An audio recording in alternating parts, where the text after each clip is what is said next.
আপনি মনে করছেন ইউটিউবে ভিডিও আপলোড করা খুবই সহজ, ভিডিওটা আপলোড করার পর টাইটেল দিব, থাম্বনেল দিব, ডেসক্রিপশন দিব, দিয়ে আপলোড করে দিব। না ভাই, আপনি যদি প্রপারলি ভিডিওটা আপলোড না করতে পারেন, অর্থাৎ এখানে আরও অনেক বিষয় আছে, যেমন অডিয়েন্স আছে, অল্টারড কন্টেন্ট আছে, কোলাবোরেশন আছে, অটো চ্যাপ্টার আছে, অটোমেটিক কনসেপ্ট আছে, ল্যাঙ্গুয়েজ অ্যান্ড ক্যাপশন সার্টিফিকেশন আছে, ট্যাগ আছে, শর্ট রিমিক্স আছে, এইরকম না আরও অনেক বিষয় আছে। যদি প্রপারলি সেই সব বিষয় না জেনে আপনি ভিডিও আপলোড করেন, তাহলে দীর্ঘ সময় ভিডিও আপলোড করেও কিন্তু আপনি খুব বেশি ভিউ বা সাবস্ক্রাইবার পাবেন না। সো আজকের ভিডিওতে আমি আপনাদেরকে দেখাবো যে ইউটিউবে প্রপারলি কীভাবে ভিডিও আপলোড করতে হয়। চলুন তাহলে আর কথা না বলে মূল ভিডিওটা শুরু করা যাক। নাম্বার 1, ইউটিউবে ভিডিও আপলোড করার আগে আপনাকে আগে জানতে হবে যে আপনি যে ভিডিওটা আপলোড করছেন সেটা কি শর্টস ভিডিও নাকি লং ভিডিও। শর্টস ভিডিওগুলো সাধারণত 9:16 হয়, এরকম লম্বালম্বি হয়। আর যখন আমরা ইউটিউবের জন্য ভিডিও আপলোড করি তখন সেগুলো 16:9 হয়, এরকম হয়, ঠিক আছে। সো এখন আপনি যদি শর্টস ভিডিও আপলোড করেন তাহলে এটা কম্পিউটার থেকে করবেন না, কারণ কম্পিউটার থেকে করলে আপনি কিন্তু থাম্বনেলটা বসাতে পারবেন না, ঠিক আছে। আর যদি আপনি মোবাইল থেকে আপলোড করেন তাহলে কিন্তু শর্টস ভিডিওতেও থাম্বনেল বসাতে পারবেন। আর থাম্বনেল বসানোর জন্য যে থাম্বনেলটা তৈরি করবেন, এটা ভিডিওর শুরুতেই জাস্ট 1 সেকেন্ড বা 2 সেকেন্ডের মধ্যে দিয়ে তারপর হচ্ছে এক্সপোর্ট দেবেন, তখন এই থাম্বনেলটা কিন্তু আপনি বসাতে পারবেন, তাহলে আপনার ভিডিওতে ভিউজ বেশি আসবে। আর যখন আপনি লং ভিডিও আপলোড করছেন তখন আপনি ডেস্কটপ থেকে আপলোড করতে পারেন, আপনি তখন থাম্বনেলটা বসাতে পারবেন। সো এখানে একটা বড় বিষয় আছে, এই বিষয়টা আপনারা জাস্ট মাথায় রাখেন। নাম্বার 2, আপনি যখন ভিডিওটা আপলোড দিয়েছেন তখন এখানে একটা টাইটেল মাস্ট বি দিতে হবে। সো এই টাইটেলটা কিন্তু আকর্ষণীয় হতে হবে এবং আপনি যে বিষয় নিয়ে ভিডিওটা তৈরি করেছেন সেটার একদম স্পেসিফিক মূল বিষয়টা কিন্তু টাইটেলে থাকতে হবে, জাস্ট মূল বিষয়টা, এবং টাইটেলটাও আকর্ষণীয় হতে হবে। এইটার জন্য যদি আপনার 2 ঘন্টা সময় আপনার ইউজ করতে হয় তাহলে আপনি করেন, বাট সংক্ষেপে এবং ভিডিওর মূল টপিকটা ধরে আকর্ষণীয় একটা টাইটেল দিবেন। চেষ্টা করবেন টাইটেলটা বাংলা এবং ইংরেজি দুটাতেই দেওয়ার জন্য, তাহলে ভিডিওর রিচ কিন্তু বেশি আসবে। নাম্বার 3, আপনাকে ডেসক্রিপশনটা ভালো করে লিখতে হবে। ডেসক্রিপশনটা আপনি অনেক বড় করে দিবেন, বিষয়টা আসলে সেরকম না। আমি সাজেস্ট করি 20 থেকে 30 শব্দের মধ্যে দেন, অনেক বড় করেও দেওয়া যায়, বাট যদি আপনার প্রয়োজন হয় তাহলে দেন, না হলে 20 থেকে 30 শব্দের মধ্যে দেন। এবং আপনি টাইটেলে যে বিষয়টা আপনি উল্লেখ করেছেন ডেসক্রিপশনে যেন সেই বিষয়টা থাকে, অন্তত 2-3 বার যেন টাইটেলের বিষয়টা যেন ঘুরে ফিরে আসে। এটা হলে হবে কি, এটা আপনার এসইওকে হেল্প করবে। ওই যে আমরা এসইওর কথা বলি না, যে ভিডিওতে এসইও করা লাগে, এসইওতে হেল্প করবে। সো আপনারা চাইবেন এটা করার জন্য, তাহলে আপনার ভিডিওতে ভিউজ আপনারা কম্পারেটিভলি বেশি পাবেন। নাম্বার 4, আপনারা হ্যাশট্যাগ বসাবেন। এই ডেসক্রিপশানে কিন্তু হ্যাশট্যাগ দিয়ে তারপর আপনারা হ্যাশট্যাগুলো বসাবেন। ওকে, এখন হ্যাশট্যাগ বসানোর ক্ষেত্রে অবশ্যই আপনাকে খেয়াল রাখতে হবে আপনি যে রিলেটেড ভিডিওটা আপলোড করছেন সেটার স্পেসিফিক বা কি পয়েন্টগুলোকে ধরে আপনি হ্যাশট্যাগটা বসাবেন। হ্যাশট্যাগ এর মানে এই না যে আপনি 50টা দিয়ে দিবেন, 10টা দিয়ে দিবেন। আমি বলি যে স্ট্যান্ডার্ড হচ্ছে 3টা দেন, মেইন জিনিসগুলো রিসার্চ করে 3টা দেন, তাহলে দেখবেন এটা আপনার এসইওতে অনেক বেশি হেল্প করছে। আর এসইও ভালো হলে কি হবে, মাস্ট বি আপনার ভিডিওর ভিউজ বেশি আসবে। নাম্বার 5, আপনাকে মাস্ট বি প্লে লিস্টটা ভালো করে সাজাতে হবে। কেন, আপনি যে ক্যাটাগরির ভিডিও তৈরি করছেন সেইখানেও কিন্তু অনেক ধরনের ভাগ হয়ে যাবে। যেমন আমি টেক নিয়ে কাজ করি, টেকে কখনো হচ্ছে স্মার্টফোনের রিভিউ দিই, কখনো হচ্ছে TWS এর রিভিউ দিই, আবার কখনো দেখা গেল যে ইনফরমেটিভ টাইপের ভিডিও দিই, কখনো টিউটোরিয়াল দিই। সো এই যে অনেকগুলো ভাগ আছে না, সো এখানে ধরেন প্রত্যেকটার জন্য একটা করে যদি প্লে লিস্ট তৈরি করি এবং সেই ক্যাটাগরির ভিডিওটা যখন আমি আপলোড করছি তখন প্লে লিস্টে জাস্ট আমি এটাকে সিলেক্ট করে দিচ্ছি। তাতে হয় কি, ধরেন কেউ একজন স্মার্টফোনের একটা রিভিউ দেখছে, তখন আমার প্লে লিস্টে তো স্মার্টফোনে আরও রিভিউ আছে, তখন সেগুলো সাজেস্টে দেখাইতে পারতেছে, সো ভিউটা বেশি আসতে পারে। এই ক্ষেত্রে অবশ্যই আপনারা প্লে লিস্টটা তৈরি করে নেবেন, তৈরি করে প্লে লিস্ট অনুযায়ী কিন্তু ভিডিওগুলো পাবলিশ করবেন। নাম্বার 6 একটা অপশন দেখতে পারবেন, সেটা হচ্ছে অডিয়েন্স। এই ভিডিওটা আসলে কাদের জন্য তৈরি করা, বাচ্চাদের জন্য নাকি বয়স্কদের জন্য? এখানে 2টা অপশন আছে। যদি বাচ্চাদের জন্য তৈরি করেন তাহলে আপনি দিবেন yes it's made for kids, আর যদি এটা বাচ্চাদের জন্য তৈরি না করে থাকেন, ওভারঅল সবার জন্য তৈরি করে থাকেন, তাহলে এটা no it's not made for kids, just এটা সিলেক্ট করে দেবেন। তাহলে ইউটিউবের রোবট বুঝে যাবে যে এই ভিডিওটা আসলে বাচ্চাদের জন্য তৈরি করে নাই, সো তখন সেটাকে সে সেইভাবেই মানুষের কাছে রিচ করবে। নেক্সট অপশনটা হচ্ছে পেইড প্রমোশন। সো আপনি যদি কোনো পেইড প্রমোশন করে থাকেন তাহলে জাস্ট এই অপশনটা আপনি দিয়ে দিতে পারেন, আর যদি পেইড প্রমোশন না করেন তাহলে এটা আপনি অ্যাভয়েড করে চান। যদি আপনি পেড প্রমোশন করে থাকেন তাহলে সার্চ ব্র্যান্ড এখানে ক্লিক করে আপনি যে ব্র্যান্ডটাকে প্রমোট করছেন সেটাকে আপনি সিলেক্ট করে দেবেন। That's it. তারপরের অপশনটা হচ্ছে অল্টার কন্টেন্ট। যদি আপনার ভিডিওটা আপনি এআই বা ডিপফেক দিয়ে তৈরি করে থাকেন তাহলে আপনি ইয়েস দিবেন, আর যদি আপনার ভিডিওটা একদম রিয়েল হয় বা আপনি এআই দিয়ে তৈরি না করে থাকেন তাহলে আপনি নো দিবেন। এখন প্রশ্ন হচ্ছে যে আমি যদি ইয়েস দিই, ঠিক আছে, এআই দিয়ে ভিডিওটা মেক করার পর, তাহলে কেমন মনিটাইজেশন চলে যাবে কিনা? না, মনিটাইজেশন চলে যাবে না, ভিউ কমে যাবে সেরকম কিছু না, সবই আপনার ঠিক থাকবে। বাট এআই যদি ট্রেস করে ভিডিওটা আসলে ডিফেক্ট দিয়ে করা বা এআই দিয়ে করা, বাট সে এখানে ইয়েস দেয় নাই, তাহলে কিন্তু আপনার ভিডিওতে ঝামেলা করতে পারে, পাশাপাশি আপনার মনিটাইজেশনটাও চলে যেতে পারে। সো এই জায়গাটাতে আপনি ভিডিওটা যদি এআই বা ডিফেক্ট দিয়ে তৈরি করেন তাহলে অবশ্যই আপনি ইয়েস দিবেন, আর যদি আপনি নর্মালি ভিডিও তৈরি করে থাকেন তাহলে অবশ্যই নো দিয়ে চলে যাবেন। পরের অপশনটা হচ্ছে কোলাবোরেশন। কোলাবোরেশনটা কি আসলে একটু বলি। ধরেন আপনার প্রতিবেশী কারো বা আপনার পরিচিত বন্ধু বান্ধব কারো একটা বড় চ্যানেল আছে বা আপনার নিজেরই আছে, তারপর আপনি একটা ছোটো চ্যানেল খুলেছেন, ঠিক আছে, তখন এই চ্যানেলের রাতারাতি তো আর ভিউ আসবে না, সাবস্ক্রাইবার আসবে না, তখন যদি আপনি ওই ছোটো চ্যানেলটার সাথে এটার কোলাবোরেশনটা করে দেন তখন কিন্তু ওই ভিডিওটাতে আপনি ভিউ বেশি পাবেন, সাবস্ক্রাইবার বেশি আসতে পারে, ঠিক আছে, ওভারঅল ভিডিওটা অনেক বেশি ভিউ পেতে পারে বা এটা ভাইরাল হওয়ার একটা পসিবিলিটি আছে। একটা নতুন চ্যানেল হিসেবে যেটা আসলে পাওয়ার কথা না সেটা কিন্তু পেতে পারে শুধু এই পুরান চ্যানেলের সাথে কোলাবোরেশন করার কারণে। সো যদি এরকম প্রয়োজন হয় তাহলে আপনারা কোলাবোরেশন করতে পারেন।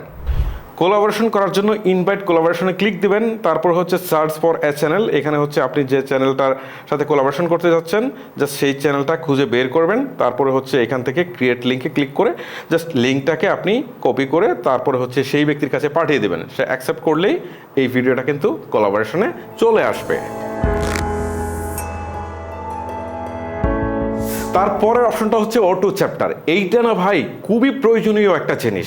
অটো চ্যাপ্টারটা কি করবেন, আপনি টিক চিহ্ন দিবেন নাকি টিক চিহ্ন না দিয়ে চলে যাবেন? আমি বলবো মাস্ট বি আপনারা টিক চিহ্নটা দিয়ে রাখবেন। কেন টিক চিহ্নটা দিয়ে রাখবেন? কারণ আপনার পুরো ভিডিওটা ইউটিউবের এআই কিন্তু অ্যানালাইসিস করবে, অ্যানালাইসিস করে সে দেখবে কী রিলেটেড ভিডিওটা তৈরি করেছেন, সেখানে কোন কোন টপিকগুলো নিয়ে কথা বলেছেন, সো সেগুলো সব সে আলাদা আলাদা করে টাইমিং করে ফ্রেম করে সে দেখাবে যাতে অডিয়েন্স সহজে দেখতে পারে। আমি একটু সহজ করে বলি, ধরেন আমি একটা স্মার্টফোনের রিভিউ করেছি, সো সেখানে প্রথমে একটা ইন্ট্রো দিয়েছি, তারপরে হচ্ছে স্মার্টফোনের ডিজাইন অ্যান্ড বিল্ড কোয়ালিটি নিয়ে কথা বলেছি, ডিসপ্লে নিয়ে কথা বলেছি, তারপর হচ্ছে আপনার প্রসেসর নিয়ে কথা বলেছি, ক্যামেরা নিয়ে, ব্যাটারি নিয়ে, এইসব সব নিয়ে কথা বলেছি। সো সে প্রত্যেকটাকে আলাদা করে দেখাবে। এখন একটা অডিয়েন্স যখন ভিডিওটা দেখছে তখন সে পুরোটা হয়তো নাও দেখতে পারে, শুধু ব্যাটারি অংশটা দেখবে বা ক্যামেরার অংশটা দেখবে, তখন সেখানে ক্লিক দিলে সে চলে যেতে পারবে। এটা দিয়ে রাখলে সে কিন্তু অ্যানালাইসিস করে এই বিষয়টা আপনার ভাগ করে দিতে পারে। সো মাস্ট বি এটাকে টিক চিহ্ন দিয়ে রাখবেন। তারপরের অপশনটি হচ্ছে ফিচার প্লেস। আপনি অবশ্যই এটারও টিক চিহ্ন তুলে দিয়ে রাখবেন, কারণ সুনির্দিষ্ট কোনো প্লেস যখন দেখাচ্ছে এটা যদি আপনি টিক চিহ্ন তুলে রাখেন তাহলে সেটা কিন্তু আপনি ট্যাগ করতে পারেন। সো এই বিষয়টা তুলে রাখতে পারেন, না তুলে রাখলেও খুব বেশি ক্ষতি নেই। তারপরের অপশনটি হচ্ছে অ্যালাউ অটোমেটিক কনসেপ্ট। এখন এইটা কি দরকার? হ্যাঁ, এইটা মাস্ট বি টিক চিহ্ন দিয়ে রাখবেন। কেন আমি বলছি আপনারা বুঝবেন। আপনার ভিডিওটা আসলে কোন বিষয়ের উপরে, এই পুরো জিনিসটা কিন্তু ইউটিউবের যে এআই আছে সেটা অ্যানালাইসিস করবে, অ্যানালাইসিস করে দেখবে যে আপনি যে টাইটেল দিয়েছেন, ডেসক্রিপশন দিয়েছেন সেটার সাথে মিল আছে কিনা। যদি মিল থাকে তখন তারা কিন্তু পজিটিভলি ধরে নিবে এবং এই ভিডিওটা কিন্তু সার্চিংয়েও দেখাবে, ঠিক আছে, যখন কেউ একজন সার্চ করবে এই টপিকের উপর তখন সেটা দেখাবে, পাশাপাশি এটা রিকমেন্ডও করবে এই ক্যাটাগরির ভিডিও যারা দেখে তাদের কাছে। এখন প্রশ্ন হচ্ছে ভাই এটা তো টাইটেল এবং ডিসক্রিপশন দেখে সে বুঝতে পারে না। অনেকেই আছে যারা হচ্ছে এই ফেক কাজগুলো করে থাকে, ভিডিওর ভিতরে একরকম আবার টাইটেল দেয় একরকম, তাদের জন্যই এই জিনিসটা কিন্তু ইউটিউব নিয়ে আসছে।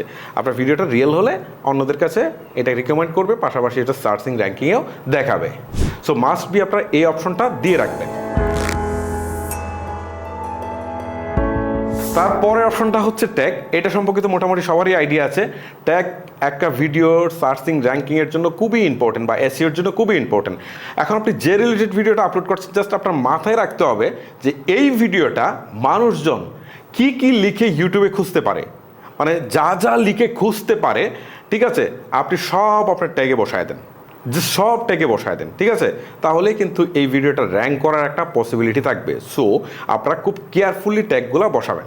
তারপরের অপশনটা হচ্ছে ল্যাঙ্গুয়েজ অ্যান্ড ক্যাপশন সার্টিফিকেট। এখানে দু একটা জিনিস আসে বেশ ইম্পর্টেন্ট, যেমন এটা হচ্ছে ভিডিও ল্যাঙ্গুয়েজ, মানে আপনি কোন ভাষায় ভিডিওটা তৈরি করছেন সেটা আপনি সিলেক্ট করে দেবেন। কারণ বাংলা হলে বাংলা, ইংলিশ হলে ইংলিশ, তাহলে কিন্তু ইউটিউবের রিওয়ার্ডের বুঝতে সুবিধা হবে যে কন্টেন্টটা আসলে কোন ভাষায় তৈরি করা হয়েছে, তাহলে সেই অনুপাতে সেই অডিয়েন্সদেরকে সে টার্গেট করতে পারবে। তারপরে ভিডিও রেকর্ডিংয়ের টাইমটা আপনি দিয়ে দিতে পারেন, এটাও কিন্তু ইউটিউবের রোবটকে হেল্প করবে আপনার ভিডিওটা র্যাঙ্কিংয়ে দেখানোর ক্ষেত্রে।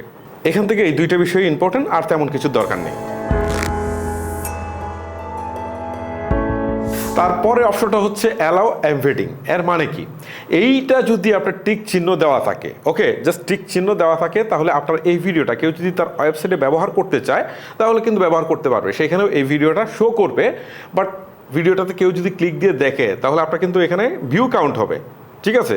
আবার এইটা যদি কেউ তার অ্যাপসে ইউজ করতে চায় সেটা সেখানেও সে করতে পারে। বাট এটা যদি আপনি টিক চিহ্নটা আপনি না দেন তাহলে আপনার এই ভিডিওটা শুধু ইউটিউবে মানুষ দেখতে পারবে, অন্য কোথাও দেখতে পারবে না। আমার মনে হয় যদি বেশি ভিউজের দরকার হয় আপনার, তাহলে আপনি এই ভিডিওটাতে অ্যালাউ এমবেডিংটা দিয়ে রাখতে পারেন। তারপরে একটা অপশন আপনি দেখতে পারবেন, সেটা হচ্ছে শর্ট রিমিক্সিং। এইটাকে যদি আপনি অ্যালাউ ভিডিও অ্যান্ড হচ্ছে অডিও রিমিক্সিংটা দিয়ে রাখেন তাহলে আপনার এই ভিডিওটা, মানে আপনার শর্টস ভিডিওটাতে যে কেউ চাইলে কিন্তু তার লিপসিং করতে পারে বা ভিডিওটা ইউজ করতে পারে, বাট আপনার এখানে রেখেই সে ইউজ করতে পারে, তাহলে এতে আপনার ভিউজটা একটু বেশি আসবে। আমি অবশ্যই আপনাদেরকে বলবো যদি আপনারা বেশি ভিউজ চান তাহলে এটা আপনারা অ্যালাউ করে রাখবেন, ওকে। তারপরের অপশনটা হচ্ছে ক্যাটাগরি, অর্থাৎ আপনি ভিডিওটা যে ক্যাটাগরি আপলোড করছেন মাস্ট বি সেই ক্যাটাগরিটা চুজ করে দিবেন। তাতে ইউটিউবের রোবট বুঝবে যে এই ভিডিওটা এই ক্যাটাগরির, তাহলে এটা বেশি লোকের কাছে রিচ করবে, রিকমেন্ড করবে। সো অবশ্যই সঠিক ক্যাটাগরিটা আপনারা নির্বাচন করে দিবেন।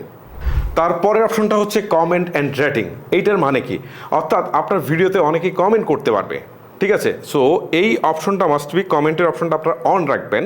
এটা অনেকেই অফ রাখে। অন রাখলে যেটা হবে সেটা হচ্ছে লোকজন কমেন্ট করার সুযোগ পাবে, আপনি তাদেরকে রিপ্লে করতে পারবেন, অর্থাৎ তাদের সাথে একটা এঙ্গেজমেন্ট আপনার হবে।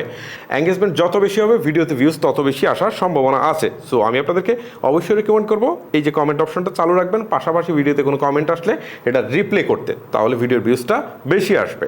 আচ্ছা, এই অংশে আমি মোটামুটি সব দেখিয়েছি, বাট একটা জিনিস আমি একটু মিস্টেক করে গিয়েছিলাম, সেটা হচ্ছে এজ রেস্ট্রিকশন, ঠিক আছে।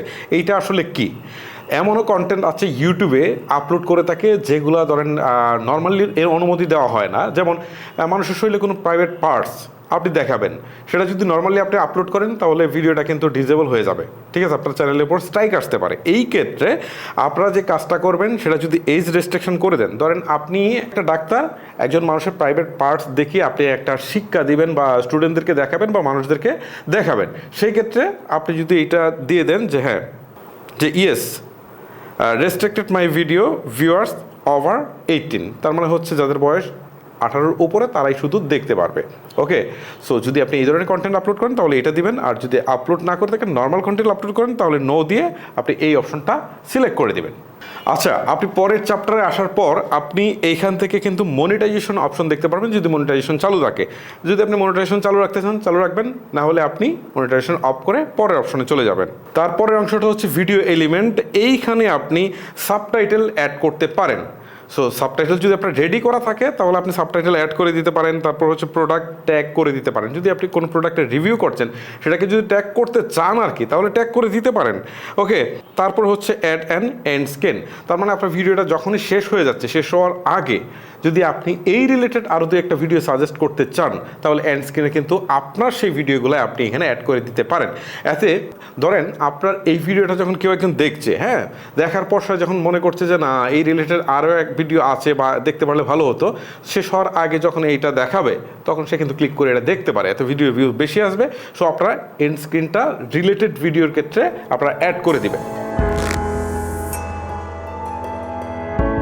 তারপরের অংশটা হচ্ছে অ্যাড কার্ড। অ্যাড কার্ড হচ্ছে এরকম, ধরেন আমি একটা ভিডিওতে কথা বলছি যে এই ভিডিওটা কিভাবে আপলোড করবেন, আবার ধরেন আমি কোনো একটা ভিডিওতে বলছি যে কিভাবে ইউটিউব চ্যানেল ক্রিয়েট করতে হয় সেটার একটা ভিডিও আছে, তারপর আমি যদি উপরে যদি বলি যে আই বাটনের লিঙ্ক দেওয়া আছে আপনারা ক্লিক করে দেখে আসতে পারেন, তখন ওইটা আমি অ্যাড করার একটা সুযোগ পাচ্ছি, ঠিক আছে।